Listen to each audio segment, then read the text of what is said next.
آجا فسبح بحمد ربك واستغفر إنه كان توابا صدق اللہ مولانا العظیم۔ جب پہنچ چکے اللہ کی مدد اور فیصلہ، اور آپ دیکھیں گے لوگوں کو داخل ہوتے ہوئے یہ دین میں ذوق در ذوق، تو پاکی بیان کریں اپنے رب کی اور مغفرت مانگے اللہ سے، بے شک وہ بڑا معاف کرنے والا ہے۔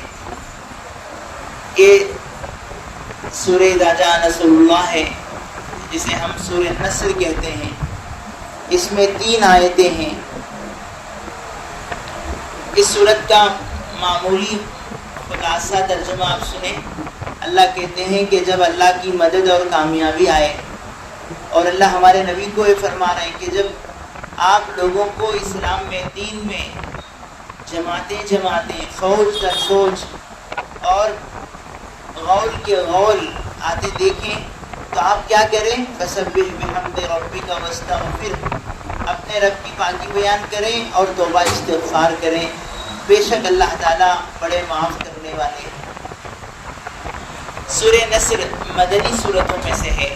جیسا کہ بات معلوم ہے، حضور کی ہجرت سے پہلے کی جتنی صورتیں ہیں مکے کی 13 سالہ زندگی میں، وہ ساری صورتیں مکی صورتیں ہیں۔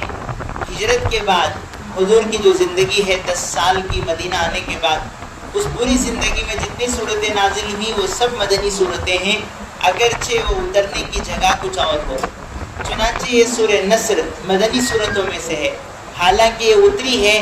مفسرین کہتے ہیں کہ یہ حجۃ الوداع کے موقع پر مینا کے میدان میں ایام تشریق کے دنوں میں، جن دنوں میں سب کو اللہ اکبر لا الہ الا اللہ اللہ اکبر وللہ الحمد، بقرعید کے جن دنوں میں ہم 5 دن تکبیر بولتے ہیں، ان دنوں میں یہ صورت اتری ہے۔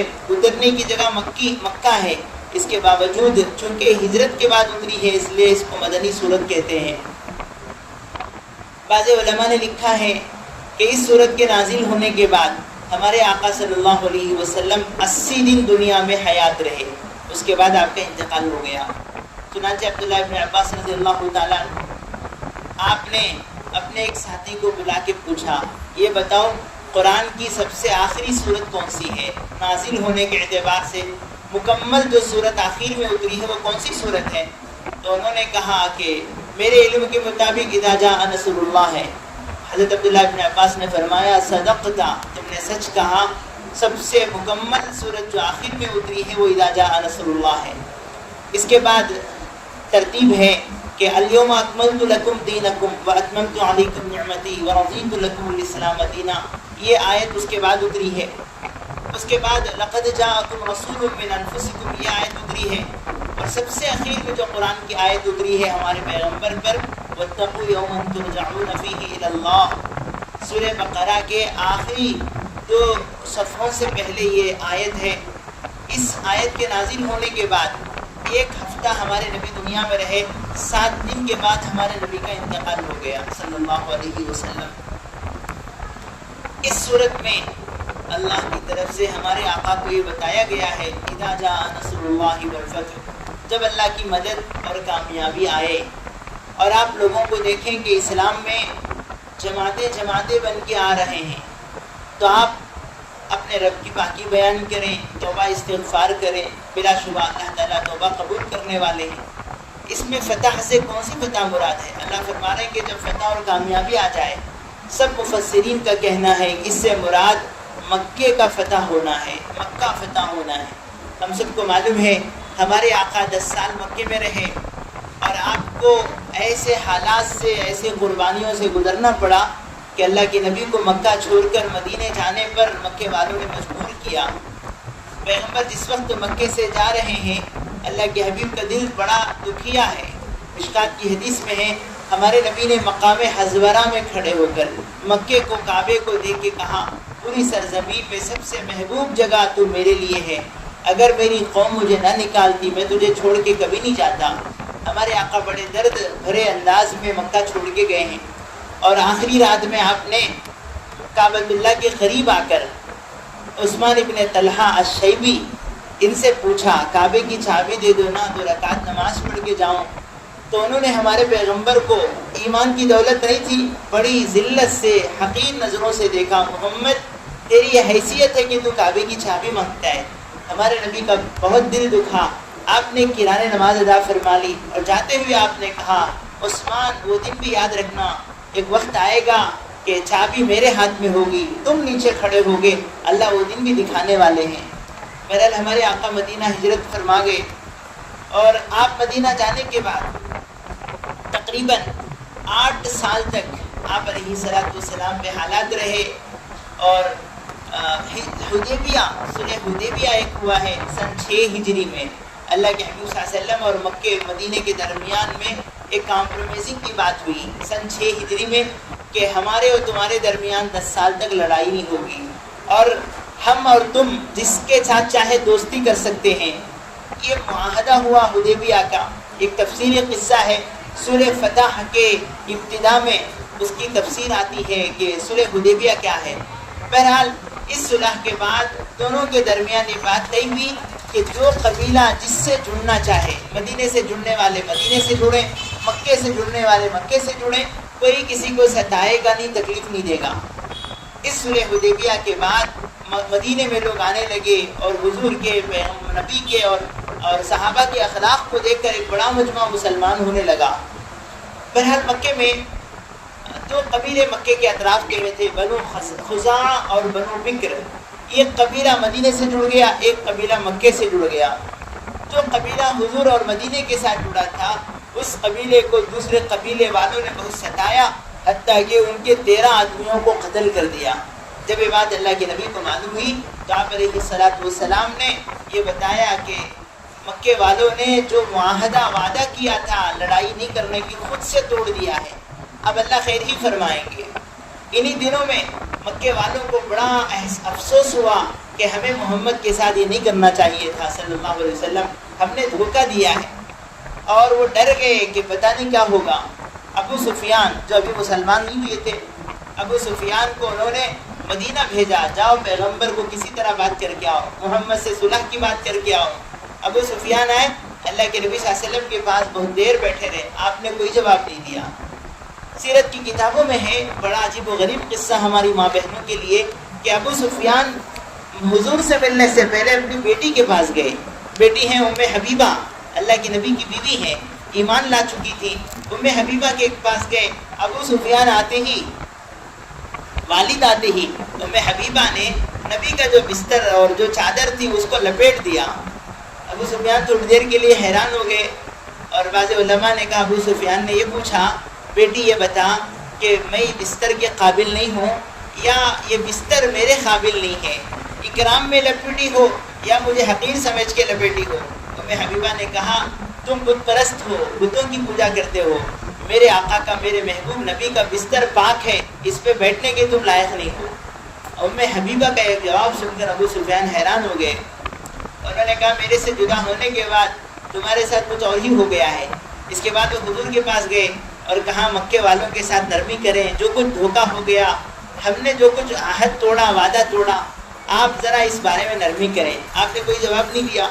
ابو سفیان ابو بکر کے پاس گئے رضی اللہ عنہ. حضرت ابو بکر رضی اللہ عنہ نے بھی ان کو کوئی تسلی بخش جواب نہیں. عمر کے پاس گئے، حضرت علی کے پاس گئے. حضرت علی نے تو بہت صاف صاف کہہ دیا کہ اللہ کے نبی پکا ارادہ کر چکے ہیں، اب مکہ چھڑ کر آنا ہے ہم کو. ابو سفیان مایوس ہو کر جب مکہ واپس آئے ہیں، ایمان کی دولت ابھی نصیب نہیں تھی. بہرحال اللہ کے حبیب صلی اللہ علیہ وسلم اس کے بعد آپ خاموشی کے ساتھ تیاری کرنے لگے اور رمضان المبارک میں آپ علیہ السلام نے اعلان کر دیا کہ ہمیں مکہ فتح کرنے کے لیے جانا ہے. اور آپ نے یہ کہا کہ کسی کے ذریعے سے مکے تک یہ بات نہ پہنچے، چپکے سے ہمیں مکے میں داخل ہونا ہے تاکہ اللہ کے گھر کی بے احترامی نہ ہو، وہاں لڑائی جنگ نہ ہو. آپ بہت اس خبر کو چھپانا چاہ رہے تھے، لیکن اللہ کا کرنا کہ مکے میں ایک مغنیہ اور مکے سے ایک عورت گانا گانے والی مدینے آئی تھی، مغنیہ. وہ آگے کہنے لگی مسلمانوں تمہارا مکہ چھوڑ کر آ جانے کے بعد میرا دھندا ٹھپ پڑ گیا ہے، میری کچھ مدد کرو. اللہ کے نبی صلی اللہ علیہ وسلم نے کچھ چندہ کرا کے اس عورت کا ساتھ دیا. وہ عورت جب جانے لگی تو ایک صحابی ہے حاتب ابن ابی بلتعہ رضی اللہ عنہ، انہوں نے ایک پرچے میں مکے کے فتح کی راز کی بات لکھ کر اس عورت کے حوالے کیا کہ تم جاؤ اور مکے والوں کو یہ پرچی میری طرف سے پہنچا دو۔ وہ عورت وہ پرچی لے کے نکلی، تیزی سے جانے لگی۔ اللہ کے حبیب صلی اللہ علیہ وسلم کو وحی کے ذریعے معلوم ہو گیا کہ مکہ کے فتح کی بات مکہ پہنچنے والی ہے، وہ راز فاش ہونے والا ہے، باہر بات آ جانے والی ہے۔ آپ علیہ السلام نے حضرت علی مرتضیٰ کو بلایا، حضرت مقداد کو بلایا، حضرت زبیر کو بلایا۔ آپ نے تینوں کو ذمہ داری دی، جاؤ تیزی سے روضہ خاک میں، خاک ایک باغیچے کی جگہ تھی، روضہ خاک میں ایک عورت ملے گی، اس کے پاس پرچی ہے، وہ پرچی لے کے آنا۔ تو حضرت علی اور حضرت زبیر اور حضرت مقداد بڑی تیزی کے ساتھ دوڑے اور روضہ خاک میں اس باغیچے میں اس عورت کو پایا۔ کہا تمہارے پاس جو چینٹی ہے وہ دے دو۔ عورت کہنے لگی میرے پاس کچھ نہیں ہے۔ کہا دیکھو میرے نبی نے جہاں بتایا اسی جگہ پہ تم بھی لکھو، اور میرے نبی کی بات مجھے یقین ہے بالکل سچی ہے، تمہارے پاس وہ پرچی ہے دے دو۔ اس نے انکار کیا تو حضرت علی نے صاف صاف کہا اگر تم نہیں دے گی تو ہم زبردستی لے لیں گے۔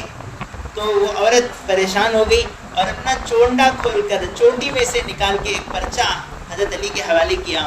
تو یہ صحابہ وہ پرچی لائے، تو اس میں مکے کے فتح کی بات لکھی گئی تھی کہ محمد تم پر ایسا لشکر لانے والے ہیں جو تیز چلنے والے بارش اور سیلاب سے زیادہ خطرناک ہے۔ اور حاتب بن ابی بلتعہ کی طرف سے خط تھا، وہ بھی بڑے اونچے درجے کے صحابی تھے، ان سے کیسے ایسے چوک ہو گئی، آپ نے بلایا حاتب یہ کیا ہے؟ انہوں نے صاف صاف کہا میرے آقا مجھ پر ناراض نہ ہو، میری پوری بات آپ سنیں، میں منافق نہیں ہوں، میں ایمان چھوڑ کے مرتد نہیں ہوا ہوں۔ پھر آپ نے پوچھا یہ تم نے کیسے کر دیا، مکے کی یہ راز کی بات تم نے کیسے ان کو پہنچانا چاہا؟ انہوں نے صاف صاف اپنے دل کی بات کہی، یا رسول اللہ صلی اللہ علیہ وسلم آپ جانتے ہیں میں اجنبی ہوں، مکے میں میرے بیوی بچے ہیں، میرا وہاں کوئی ساتھ دینے والا نہیں ہے، اور آپ کے جو دیگر صحابہ ہیں ابو بکر ہو، عمر ہو، عثمان ہو، علی ہو، یہ سب خاص مکے والے ہیں، ان کے ساتھ بڑا بڑا قبیلہ اور خاندان مکے میں ہے، وہاں میرے بیوی بچے اکیلے ہیں، ان کا کوئی ساتھ دینے والا نہیں ہے۔ میں نے سوچا قریش پر میری طرف سے کچھ احسان ہو جائے تاکہ وہ میرے گھر بار کی نگرانی کریں اور میرے بیوی بچوں کو نہ ستائیں، اس لیے ان پر احسان کرنے کے لیے میں نے پرچی لکھی ہے، بخدا میں ایمان چھوڑا نہیں ہوں، میں آپ سے دور نہیں ہوا ہوں۔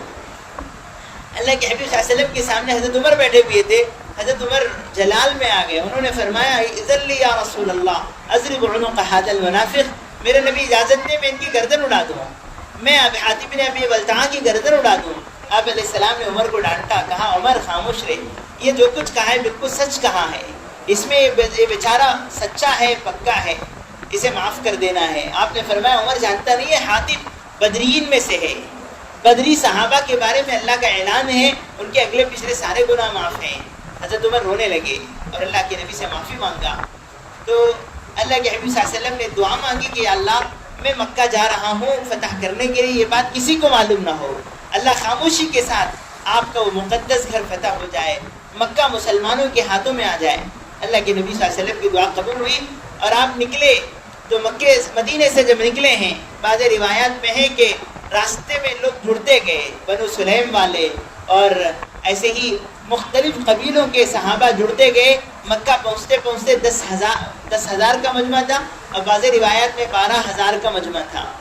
آپ رات میں پہنچے، مکے کے اطراف ایسا گھیر لیا، آپ نے سب کو کہا اپنے اپنے ڈیروں کے پاس آگ جلاؤ، چولہا جلاؤ، اور آپ نے کہا ایک ایک آدمی 2 چولہے جلائے تاکہ مکے والوں کو لشکر کی کثرت کی وجہ سے ان کے دلوں میں ڈر پیدا ہو جائے، خاموشی کے ساتھ وہ مکے کو ہمارے حوالے کریں۔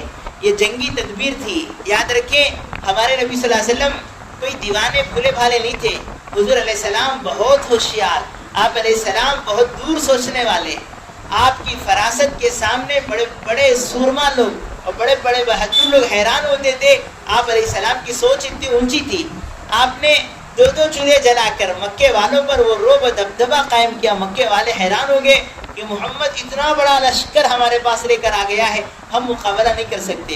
آپ علیہ السلام نے صبح سویرے مکے میں آپ داخل ہوئے، خالد بن ولید رضی اللہ تعالیٰ عنہ کو آپ نے نشیبی جانب سے نچلے طرف سے مکے میں داخل فرمایا اور آپ دوسرے طرف سے داخل ہوئے۔ کچھ لوگ مقابلہ کرنے گئے لیکن خالد بن ولید رضی اللہ عنہ آگے بڑھ کر ان کو نمٹ لیے اور مکے میں آپ داخل ہو رہے ہیں۔ فتح مکہ کی بڑی عجیب و غریب کارگزاری ہے۔ رمضان کا مہینہ تھا، آپ علیہ السلام مدینے سے نکلے تھے تو آپ نے روزہ رکھا، لیکن مقام قدید میں آ کر آپ علیہ السلام نے روزے کو چھوڑ دیا۔ گرمی کا موسم تھا، سفر لمبا تھا، آپ نے گویا عملاً بتایا کہ سفر میں اگر تکلیف ہو تو روزہ معاف ہے۔ آپ علیہ السلام مکے میں داخل ہوئے اور آپ ام ہانی کے گھر گئے، آپ نے غسل فرمایا، 8 رکعت نفل نماز آپ نے ادا فرمائی۔ نسائی شریف میں ہے یہ چاشت کی نماز تھی، اور بعض علماء کے نے کہا نہیں، مکہ کے فتح ہونے کی خوشی میں آپ نے شکریہ کے طور پر 8 رکعت نماز ادا فرمائی۔ اور پھر آپ مکے میں کعبۃ اللہ کے قریب آ رہے ہیں، آپ کے سر پر کالا امامہ باندھا ہوا تھا، آپ کا سر جھکا ہوا تھا، آپ کی زبان پہ یہ کلمات تھے، لا الہ الا اللہ انجز وعدہ ونصر عبدہ وہزم الاحزاب وحدہ، اللہ آپ کے سوا کوئی معبود نہیں، آپ نے اپنے بندے کی مدد فرمائی اور آپ نے اللہ لشکروں کو شکست دی، اللہ آپ وعدہ پورا کرنے والے ہیں۔ اللہ کی تعریف کرتے ہوئے آپ کعبۃ اللہ میں بڑی ندامت کے ساتھ سر جھکا کر آپ داخل ہو رہے ہیں۔ کسی صحابی کی زبان سے نکل گیا، الیوم یوم الملحمہ، آج ٹکڑے ٹکڑے کرنے کا دن ہے، آج مکے والوں کو پتہ چلے گا، بلال کو ستانے والے، حضرت سمیہ کو شہید کرنے والے، خباب بن ارت کو انگاروں پہ لٹانے والے، ہمارے نبی کو بے گھر کرنے والے، ان کا انجام کیا ہوگا، آج پتہ چلے گا، الیوم یوم الملحمہ۔ آپ علیہ السلام کو یہ جب بات پہنچی تو آپ نے ان کو ڈانٹا، فرمایا نانا آج یہ کہو الیوم یوم المرحمہ، آج رحم کھانے کا دن ہے، آج معاف کرنے کا دن ہے، آج پتہ چلے گا مسلمانوں کے اسلام کے اخلاق کیا ہیں، پیارے نبی کے اخلاق کیا ہوتے ہیں، آج اظہار کرنے کا دن ہے۔ چنانچہ آپ علیہ السلام کعبۃ اللہ میں داخل ہوئے، آپ نے بتوں کی صفائی کرائی، آپ نے اعلان کیا کہ دیکھو جو کوئی خود سے تلوار چھوڑ دے اسے معاف کر دیا جائے گا، ابو سفیان کے گھر میں کوئی داخل ہو جائے معاف کر دیا جائے گا۔ آپ نے اتنی معافی کے اعلانات کیے، اتنے معافی کے اعلانات کیے۔ جی وہ ہندا جو امیر حمزہ کا کلیجہ چبانے والی، وہ سوچ رہی تھی آج مکے میں خون کی ندیاں بہائی جائیں گی، آج گاجر مولی کی طرح مکے والوں کو کاٹا جائے گا۔ ایک طرف سناٹا ہے، خاموشی ہے، ہندا چپکے آ کے جھانک کے دیکھتی ہے کیا ہو رہا ہے، کیا دیکھتے ہیں کہ مسلمان خانہ کعبہ کا پردہ پکڑ کے رو رہے ہیں، نمازوں میں ہیں، سجدوں میں ہیں، عبادتوں میں ہیں، مکے کی ہدایت کی دعائیں مانگ رہے ہیں۔ ہندا حیران ہو گئی، ہم نے سوچا تھا یہ بدلہ لیں گے، یہ تو بڑے اچھے انسان ہیں، معاف کرنے والے، رحم کھانے والے ہیں۔ آپ نے کعبۃ اللہ کے بتوں کو صاف کر کے مکے والوں کے سامنے خطبہ دیا اور فرمایا مکے والوں کیا سمجھتے ہو میرے بارے میں، تمہارا کیا خیال ہے؟ انہوں نے کہا انت الکریم وابن الکریم، آپ بڑے سخی اور معاف کرنے والے اور معاف کرنے والے کے آپ بیٹے ہیں۔ اللہ کے نبی صلی اللہ علیہ وسلم نے فرمایا اذهبوا انتم الطلقاء لا تثریب علیکم اليوم، جاؤ میں نے سب کو معاف کر دیا، آج کسی سے کوئی بدلہ نہیں لیا جائے گا۔ آپ کی اس معافی پر مکے والوں پر وہ اثر ہوا، نقد بغیر کسی تشکیل کے 2000 مکے والے ایمان قبول کر لیے، ایمان میں داخل ہو گئے۔ اور آپ نے اسی موقع سے اعلان کیا کعبۃ اللہ پر اذان دینی ہے۔ سب سے پہلے اذان، اب تک مکے میں اذان نہیں ہوئی تھی، اذان تو مدینے میں اتری تھی، کس کو موقع دیا جائے؟ بڑے بڑے صحابہ منتظر ہیں، ابو بکر عمر منتظر ہیں، عثمان و علی منتظر ہیں۔ آپ نے 10,000 کے مجمع پہ نظر فرمائی اور آپ نے اعلان کیا بلال کو بلاؤ، تعال یا بلال۔ حضرت بلال خوشی سے رونے لگے، اللہ اس مجمع میں وہ جو غلام کو یاد کیا گیا۔ آپ نے کہا بلال تم اذان دو، پتھر پر، چٹان پر، کسی درخت پر حضرت بلال کو فرمایا نانا کعبۃ اللہ پہ چڑھو، کعبے کے اوپر چڑھ کے اللہ کا نام بلند کرو۔ صاحب جلالین اپنی کتاب میں لکھتے ہیں کعبۃ اللہ کے حضرت بلال جب کعبے پہ چڑھ رہے تھے، مکے کے کچھ لوگ دانت چبا رہے تھے، کاش یہ وقت دیکھنے سے پہلے ہم مر جاتے۔ اسلام نے ایک غلام کو کہاں سے کہاں پہنچا دیا، کتنی عزت بلال کو ملی ہے۔ حضرت بلال خوشی کے مارے روتے روتے کعبے پہ چڑھے اور اللہ اکبر کی آواز کو بلند کیا۔ سب سے پہلے کعبے پہ اذان دینے والے بلال حبشی رضی اللہ تعالیٰ عنہ ہیں، جبکہ ان کا حال یہ تھا غربت، غلام، بے حسب و بے نسب، والد کا نام ربا ہے، دادا کا نام پوری سیرت میں، پوری کتابوں میں کہیں نہیں ہے کہ ان کے دادا کون ہیں۔ حبشے سے آئے تھے، اللہ کے یہاں صورتوں کو، مالوں کو، خاندانوں کو حسب و نسب کو دیکھا نہیں جاتا. اللہ کے یہاں تقوی والوں کو, دین پہ قربانیاں دینے والوں کو اللہ نوازتے ہیں. حضرت بلال کو اللہ پاک نے وہ عزت دی ہے دنیا میں بھی, اور مرنے کے بعد بھی اللہ وہ مقام دیں گے. آپ علیہ السلام نے فرمایا بلال, ساری امتوں کے لیے جنت نہیں کھولی جائے گی جب تک کہ میری امت نہ جائے, اور میری امت میں سب سے پہلے میں داخل ہوں گا, اور جس سواری پہ میں جاؤں گا بلال اس سواری کا لگام تیرے ہاتھ میں ہوگا. حضرت بلال حضور کے سواری کا غلام لے کے, سواری کا لگام لے کے آگے آگے چلیں گے, پیارے نبی کو جنت میں داخل کرائیں گے. گویا اس امت میں حضرت بلال وہ خوش نصیب ہیں, سب سے پہلے جنت میں قدم رکھنے والے ہیں. میری ماں بہنیں, ہم میں سے بہت سارے سوچتے ہوں گے ہم تو غریب ہیں, ہم سے کیا ہوگا, ہمیں بیان نہیں آتا, ہمیں فلاں نہیں آتا. اللہ کے یہاں یہ نہیں دیکھا جاتا, اللہ دلوں کو دیکھتے ہیں. ان اللہ لا ينظر الى صورکم واموالکم ولکن ينظر الى قلوبکم واعمالکم. اللہ تعالیٰ صورتوں کو, شکلوں کو, خاندانوں کو, مال و دولتوں کو نہیں دیکھتے, اللہ دلوں کو دیکھتے ہیں. اس لیے اللہ کے یہاں اپنے آپ کو پیش کرنا, اللہ میری اولادوں کو دین دنیا کا بادشاہ بنا, اللہ میری نسلوں کو ایمان اور اسلام کے لیے قبول فرما. آپ مانگیں, اللہ تعالیٰ آپ کے خاندانوں میں بڑے بڑے دین کے داعیوں کو, علماء کو, اللہ بڑے بڑے صالحین اور اولیاء کو اللہ پیدا کریں گے. تو اللہ کے یہاں تڑپ کو دیکھا جاتا ہے, دلوں کی طلب کو اللہ دیکھتے ہیں. بہرحال مکہ فتح ہوا سن 8 ہجری ہے, رمضان کا مبارک مہینہ ہے. ہمارے آقا 19 دن تقریباً, اور بعض روایات میں اس سے کم و بیش ہے, مکے میں اللہ کے نبی مقیم رہے. اس کے بعد آپ علیہ السلام جب واپس آئے ہیں, آپ نے حوازن و ثقیف کا رخ کیا, طائف کی طرف آپ سفر کرے, وہاں پہ آپ علیہ السلام کو اللہ نے مدد فرمائی.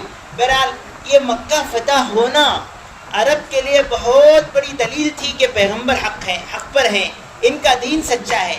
کیونکہ سارے عرب یہ جانتے تھے کہ اگر یہ نبی سچے ہیں تو کعبۃ اللہ کو اللہ ان کے ہاتھوں میں دے دیں گے, مکہ ان کے ہاتھوں میں آ جائے گا. اس کا سارا عرب انتظار کر رہا تھا. جب مکہ فتح ہو گیا تو اس کے بعد کیا کہنے جی, ملکوں سے لوگ آتے. اس کے بعد آپ علیہ السلام کو اتنا بڑا مجمع ملا, یمن سے 700 لوگ ایک ساتھ اسلام کے لیے آئے, راستے میں اذان دیتے اور وہ قرآن پڑھتے. یمن سے اتنا بڑا مجمع آیا کہ آپ علیہ السلام کا چہرہ گویا کھل گیا. آپ نے فرمایا کہ دیکھو یہ یمن والے آئے ہیں, رقیقۃ قلوبہم, ان کے دل بڑے نرم ہیں. الایمان یمان, ایمان تو یمن والوں کا ہے. والفقہ یمانی, دین کی سمجھ تو اللہ نے یمن والوں کو دی ہے. آپ علیہ السلام نے بڑی تعریف کے کلمات یمن والوں کے بارے میں کہے ہیں. میری مائیں بہنیں دعا مانگے, اس وقت یمن کا بڑا برا حال ہے.